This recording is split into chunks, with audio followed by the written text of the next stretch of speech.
So what's going on, guys? It's Captain America. Hope you guys are well, and thank you for coming onto the channel. So again, starting off with the match stats. So in total we had 11 shots versus the 7 that the opposition had. I ended up with the match rating of 6.9, but overall making 6 possession ones, 1 lost of those possessions. So again, a very dominating performance for myself. And then I made 1 tackle, but it wasn't accurate, so 0%. But no, but generally we had a very strong game. We were dominating them. They were fortunate to score the goal. It was just of course, the AI, the centre back AI going off the position. Again, this is why I don't like when we don't have a full team. I do prefer playing with humans as much as I can with 11 versus 11. Just makes it a bit more easier, and even with the communication, the AIs, you just can't rely on them. They always go out of position. So that's what happened with this goal and how we conceded it. Overall, it was a very dominating performance again for myself. We conceded very late on, so in general we were keeping the match on our side. Very strong just in general. We could have been up by more than 2-3 goals, and even them, they could have been 2 goals as well, but we should have won that game. Hands down, you know, we missed a very good opportunity with a bicycle kick, and just generally we were more in the dangerous attacking areas in their half than they were in ours. So no, it's just unfortunate that we went out with a draw for this game. Again, going towards the Division 1 title, which, as mentioned in my previous videos, we have won numerous times. But yeah, let's see how it goes. And again, we are in talks about the German Pro League. So it's just we just need to see what's going to happen with this situation, because of course we don't have the full 11 that we are to be within these games, and it's just sad because, well, you know, I'm ready. There's other team members that are ready, but we can't fill, let's say, a central defender position as well as a goalkeeper. So we have started trialing out this really good goalie, and he's been playing really well with us. But centre back wise, we're still looking for the best partner for myself. So I do hope that, you know, there is someone that could, you know, whoever is good, you know, do comment down below if you are interested, and you know, we could give you a trial at the club. We are still trialing and doing what we can just to get that chemistry up within our team. But again, if you are interested, just feel free to comment down below, and you know, we could give you a trial at the club. And as mentioned, we are looking at venturing into the Pro League, and that's something that I do want to get into. So I do hope we do get into it with this team, because we do have a fantastic team in general. You know, now we're just working on fixed positions instead of rotating every single goddamn match, which I don't like. So at least they'll, you know, build up the positional awareness of those areas, and you know, those that they can rely on, the team members around them. So no, looking forward to it. So just please do enjoy this video. But yeah, you might have realized, guys, that I haven't posted in, I think this is the 3rd day now. So I was doing a really good run of 12 days in a row, but then, man, life got busy. I ain't gonna lie. Saturday, Sunday, Monday, did not upload videos. I'll give you the reason why, okay? Of course, leading up to my videos, I was telling you guys how I was going into central London to watch the Liverpool game. You know, the first plan that we had was London Bridge. It was a very similar situation where we done it previously against Real Madrid, and where we lost 3-1, where I went with me and the boys, we went over to London Bridge, where they had a beautiful courtyard, they had a large screen TV, and we were positioned in a very nice area where we got a nice seating area and a viewpoint of the match. And we really wanted to do that location again, but they've had a change of owners, unfortunately, so we couldn't go back to the same pub. So we were like, look, we need to try something different. And one of my mates, he actually found another pub, which was, to be honest with you, really funky. It's called Porterhouse in London, based near Covent Gardens. It's got like 2 floors down from the ground level, and then like 3 floors up. Massive, and they got so many screens. So if you are a football fan or even any sports fan, they were showing the rugby prior to the Champions League final. And just opposite this pub as well, they've got like a Canadian pub, so they show off, they show all of these like American, Canadian sports as well. So it was a really cool vibe. You know, we were there quite early, of course, just to make sure we've got a good screening position and seats, or just generally just a good viewpoint of the game. We got there, you know, it was me and my 2 boys. We were just relaxing, walking around the areas.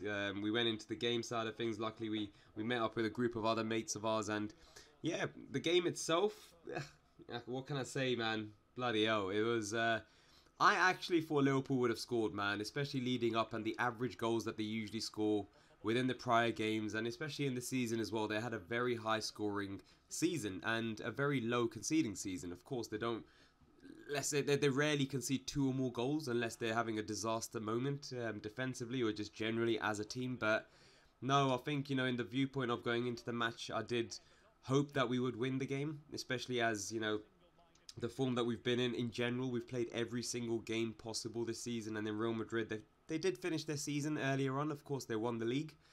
But the general route in the Champions League wasn't great in the group stages. But then the knockout stages, they were fortunate and quite lucky. But again, that's Real Madrid's mentality. You can't take anything away from them. You know, they just strutted on, and look, they won the Champions League final. It was a very similar showcase in the final too.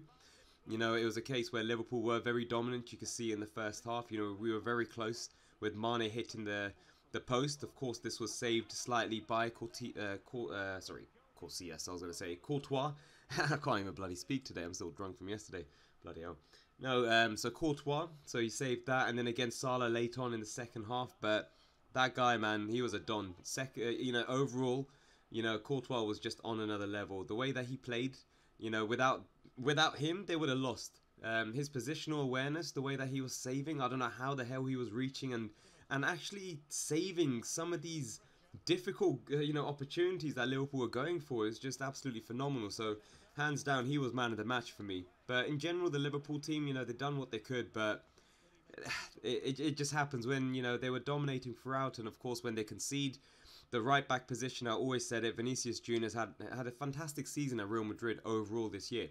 And again, the likes of Benzema as well, who's been fantastic. But talking about Vinicius Junior, I absolutely knew he was going to be exploiting that right side, or the left side, let's say, on his for Trent.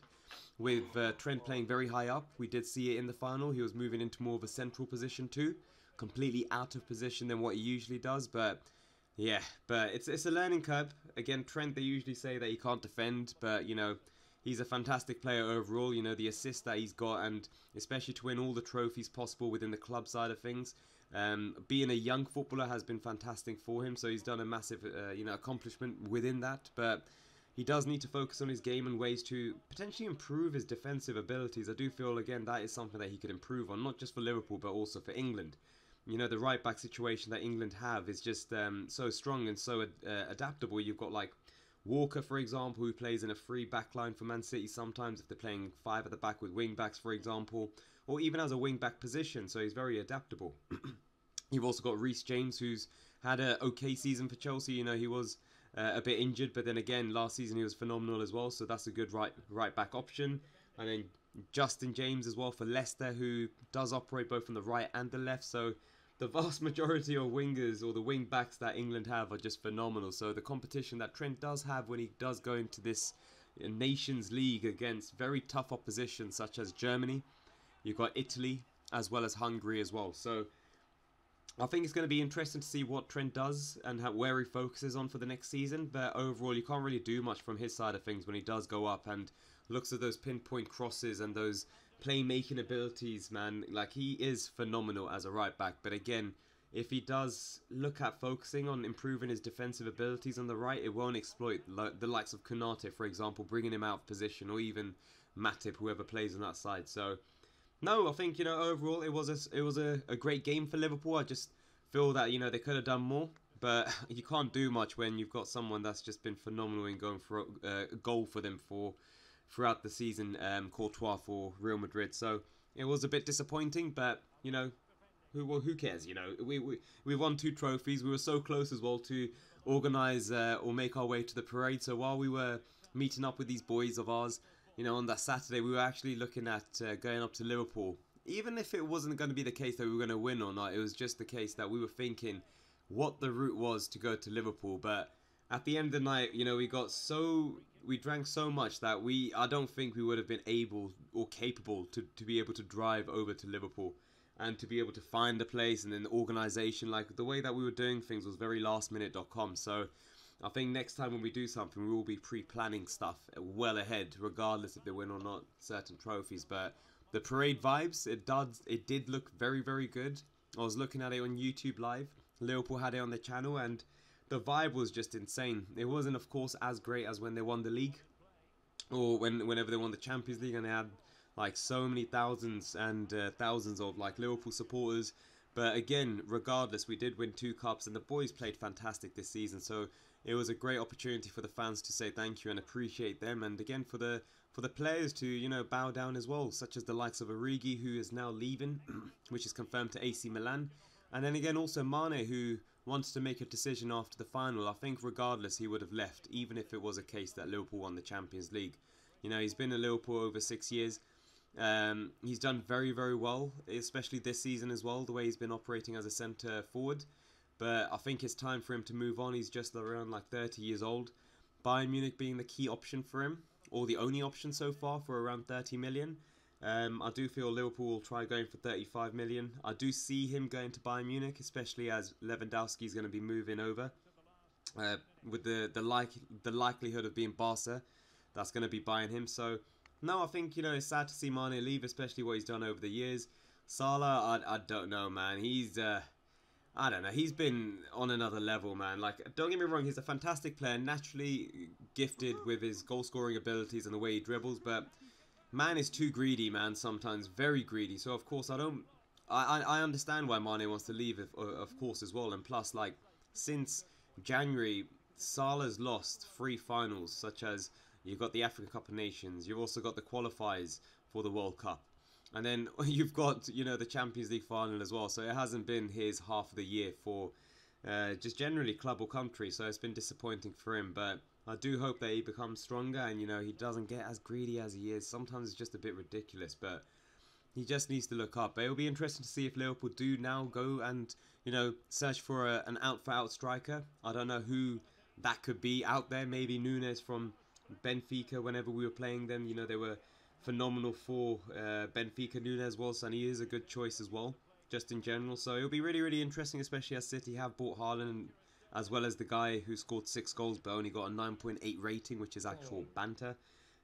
But no, it'll be interesting to see how it goes next year. But no, GG's to Liverpool overall.